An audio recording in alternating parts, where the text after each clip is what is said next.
ഒരാട്ടിടയൻ തൻ്റെ 200 ആടുകളെയും കൊണ്ട് ആട് മേയ്ക്കാൻ പോവുകയായിരുന്നു.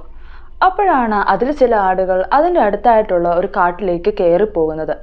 പണ്ട് മുതൽ ഒരുപാട് ഭയാനകമായ കഥകൾ കേട്ടിട്ടുള്ള ആ കാട്ടിലേക്ക് കയറിപ്പോകുവാൻ ആ ആട്ടിടയൻ ഒരു പേടി ഉണ്ടായിരുന്നെങ്കിലും വേറെ വഴിയൊന്നും ഇല്ലാത്തതുകൊണ്ട് അയാൾ ആ കാട്ടിലേക്ക് തൻ്റെ ആടുകളെ അന്വേഷിക്കുവാൻ വേണ്ടി കയറിപ്പോവുകയാണ്.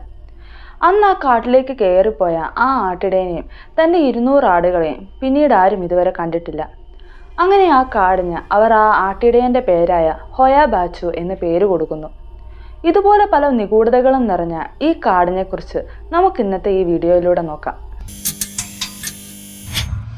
റൊമാനിയയിലെ ട്രാൻസിൽവാനിയയിലെ ക്ലൂജ് നപ്പോക്കയ്ക്ക് അടുത്തായിട്ടാണ് ഈ കാട് സ്ഥിതി ചെയ്യുന്നത്.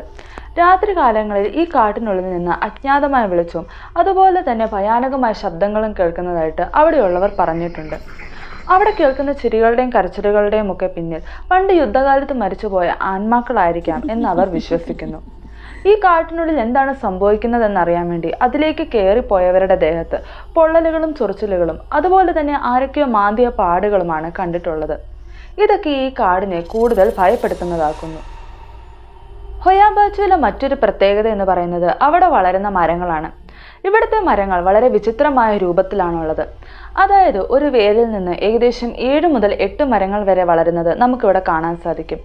ഇവിടെ ട്രെക്കിങ്ങിന് പോയിട്ടുള്ള ആളുകൾ അസാധാരണമായ വലുപ്പത്തിലുള്ള മൃഗങ്ങളെ കണ്ടതായിട്ട് പറഞ്ഞിട്ടുണ്ട്. മാത്രമല്ല ഈ കാടിൻ്റെ നടുവിലായിട്ട് നമുക്കൊരു പുൽമേട് കാണുവാൻ സാധിക്കും. ഇതിൻ്റെ പേരാണ് പൊയാനോ റുട്ടൻഡ.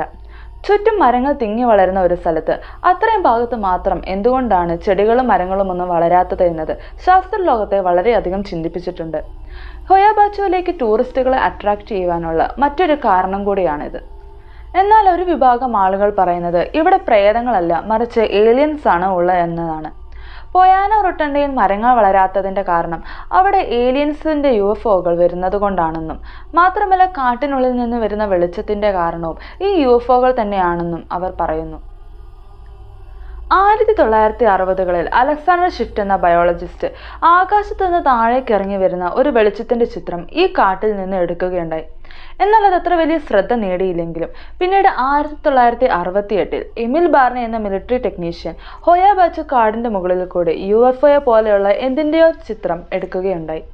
ഇതാണ് ഈ കാടിന് ലോക ശ്രദ്ധ നേടിക്കൊടുത്തത്. എന്നാൽ 1993 ബെർണയുടെ മരണത്തിന് ശേഷം ഈ ഫോട്ടോകളെല്ലാം അപ്രത്യക്ഷമാവുകയാണ് ഉണ്ടായത്. ഇതുപോലെ വളരെ നിഗൂഢമായ കാര്യങ്ങൾ നടക്കുന്ന ഈ ഹൊയാബാച്ചു കാടിന് ബെർമുഡ ട്രയാങ്കിൾ ഓഫ് റൊമാനിയ എന്നും പേരുണ്ട്. ഈ കാടിനെ പറ്റി അവിടുത്തെ പ്രദേശവാസികൾ പറയുന്ന മറ്റൊരു കഥ കൂടിയുണ്ട്. ഈ കാടിനുള്ളിൽ വെച്ച് ഒരു പെൺകുട്ടിയെ കാണാതാവുകയുണ്ടായി. ഒരുപാട് തെരച്ചിലുകളൊക്കെ നടത്തിയെങ്കിലും അന്ന് അവർക്ക് അവളെ കണ്ടെത്തുവാൻ സാധിച്ചില്ല. എന്നാൽ ഏതാണ്ട് 5 വർഷങ്ങൾക്ക് ശേഷം ഈ പെൺകുട്ടി ആ കാട്ടിൽ നിന്ന് തിരിച്ചു വരികയാണ്. അവർ ഇവളെ കണ്ടെത്തുമ്പോൾ അവൾക്ക് ഒന്നും തന്നെ ഓർമ്മയുണ്ടായിരുന്നില്ല. മാത്രമല്ല ഇവളുടെ വസ്ത്രങ്ങൾക്ക് യാതൊരു കുഴപ്പവുമില്ലായിരുന്നു.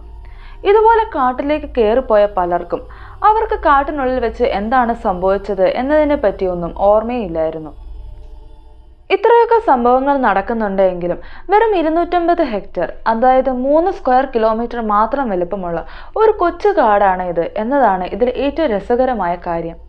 ഹൊയാബാച്ചുവിനെ പറ്റിയുള്ള കഥകളിൽ എത്രമാത്രം സത്യമുണ്ടെന്ന് നമുക്കറിയില്ലെങ്കിലും എന്തൊക്കെയോ മിസ്റ്ററീസ് അടങ്ങിയിരിക്കുന്ന ഒരു കാടാണിത് എന്ന് നമുക്കിതിലൂടെ മനസ്സിലാക്കാം. Thank you for watching. Video ഇഷ്ടപ്പെട്ടെങ്കിൽ ലൈക്ക് ചെയ്യൂ. ഇതുപോലുള്ള കൂടുതൽ കണ്ടന്റ്സിനായി ചാനൽ സബ്സ്ക്രൈബ് ചെയ്യൂ.